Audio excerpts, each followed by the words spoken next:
ये क्लास है 9th और उत्तर प्रदेश माध्यमिक शिक्षा परिषद इलाहाबाद के द्वारा स्वीकृत पाठ्यक्रम के अनुसार ये किताब प्रिंट की गई है। इसको डॉक्टर अवध नरेश शर्मा, शिक्षा निदेशक माध्यमिक एवं सभापति माध्यमिक शिक्षा परिषद उत्तर प्रदेश ने स्वीकृत किया है उत्तर प्रदेश की कक्षा 9 के लिए। तो शुरू करते हैं। प्रश्नावली 1.1 क्या शून्य एक परिमेय संख्या है?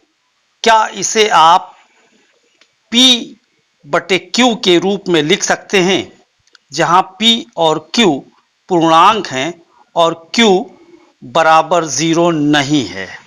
इसका जवाब है हाँ, एक परिमेय संख्या है। शून्य एक परिमेय संख्या है।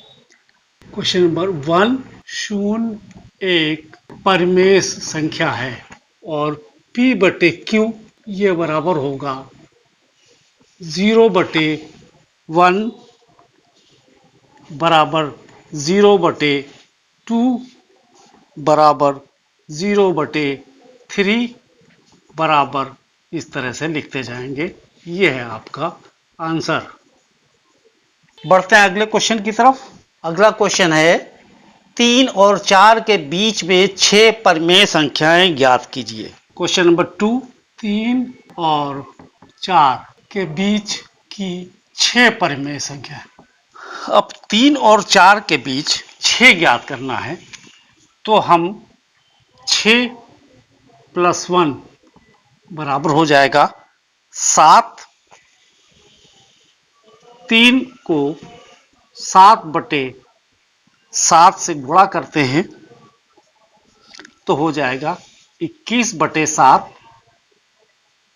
और 4 को 7/7 से गुणा करते हैं तो ये हो जाएगा 28/7।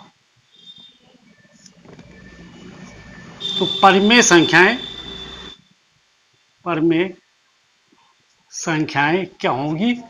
21/7 एक है 3 वाली, दूसरी हो जाएगी 22/7, तीसरी हो जाएगी 23/7, चौथी हो जाएगी 24/7 और पांचवी हो जाएगी 25/7 और छठी हो जाएगी 26/7। यह होगा आपका आंसर।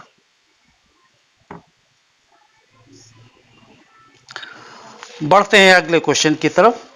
क्वेश्चन नंबर 3/5 और 4/5 के बीच की 5 परिमेय संख्याएं ज्ञात कीजिए। अब 5 परिमेय संख्या ज्ञात करना है। हमें मालूम है 5 + 1 बराबर 6। तो 3/5 गुणे 6/6 ये बराबर हो जाएगा 18/30 और 4/5 गुणे 6/6 ये बराबर हो जाएगा 6 चौको 24 और 6 पंजे 30। तो बीच की परिमेय संख्या ये बराबर हो जाएगी, देखिए 18/30 है, ये तो 3/5 के साथ है, तो हो गया 19/30, 20/30, 21/30, 22/30 और 23/30। ये हुआ आंसर। 19/30, 20/30, 21/30, 22/30, 23/30 और आखिरी है 24/30। पहला है 18/30। तो इस तरह से 5 ये और 2 ये 7 संख्याएं हो गई। अगला क्वेश्चन, चौथा क्वेश्चन। नीचे दिए गए कथन सत्य हैं या असत्य? कारण के साथ अपने उत्तर दीजिए। फर्स्ट, प्रत्येक प्राकृत संख्या एक पूर्ण संख्या है, सत्य है। सेकंड, प्रत्येक पूर्णांक एक पूर्ण संख्या होती है। असत्य है, क्योंकि -2 पूर्ण संख्या नहीं है। -2 है या -3 है, यह पूर्ण संख्या नहीं है, इसलिए यह असत्य है। थर्ड क्वेश्चन है, प्रत्येक परिमेय संख्या एक पूर्ण संख्या होती है। असत्य है, क्योंकि 1/2 परिमेय संख्या है लेकिन पूर्ण संख्या नहीं है। बढ़ते हैं अगली एक्सरसाइज की तरफ।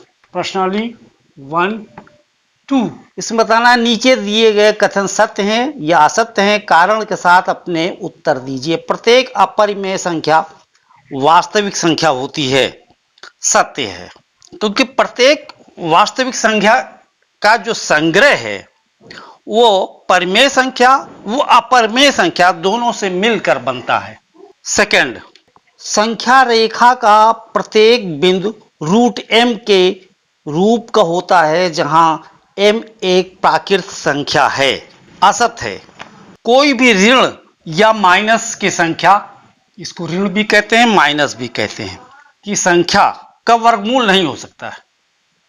थर्ड, प्रत्येक वास्तविक संख्या एक अपरिमेय संख्या होती है। असत्य, जैसे 2, 3 वास्तविक संख्या है परंतु अपरिमेय नहीं है। अगले क्वेश्चन की तरफ। 2, क्वेश्चन नंबर है, क्या सभी धनात्मक पूर्णांकों के वर्गमूल परिमेय होते हैं? यदि नहीं तो ऐसी संख्या के वर्गमूल का उदाहरण दीजिए जो एक परिमेय संख्या है। नहीं, जैसे √4 बराबर 2 एक परिमेय संख्या है। अब देखते हैं क्वेश्चन नंबर 3।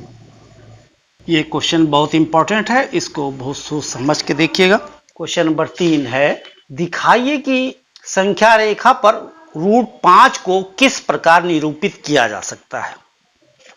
√5 को संख्या रेखा पर √5 को दिखाइए। तो हम पहले संख्या रेखा खींचते हैं। ये संख्या रेखा है। संख्या रेखा, मान लीजिए ये बिंदु 0 का बिंदु है और यहां पर 1 है, यहां पर 2 है। 1, 2, -1, -2, ये संख्या रेखा, ये 0 है आपका।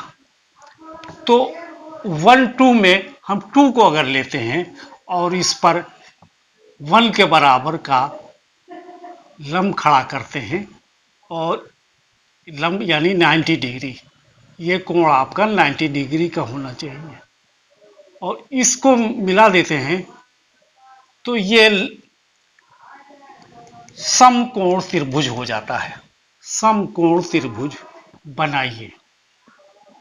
अब पाइथागोरस के नियम के अनुसार अगर ये A है और ये B है और ये C है, तो आपका AB, ये भुजा 2 हुई, 1 और 1 2, और ये 1 है। BC बराबर 1, तो AC ये बराबर होता है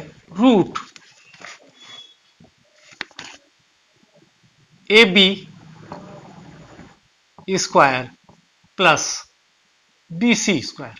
समकोण त्रिभुज में दो भुजाओं के वर्गों का योग बराबर होता है कर्ण के वर्ग के बराबर। तो हम AC बराबर ले, वर्ग नहीं देख रहे, AC बराबर √AB square plus BC square.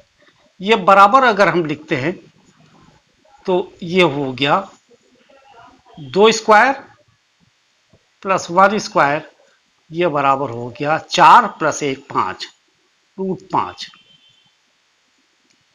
AC बराबर √5, ये हुआ आपका आंसर, ये हुआ √5। ठीक है, ये 2 प्रश्नावली हुई। अगली प्रश्नावली अगले एपिसोड में बताएंगे। Thank you.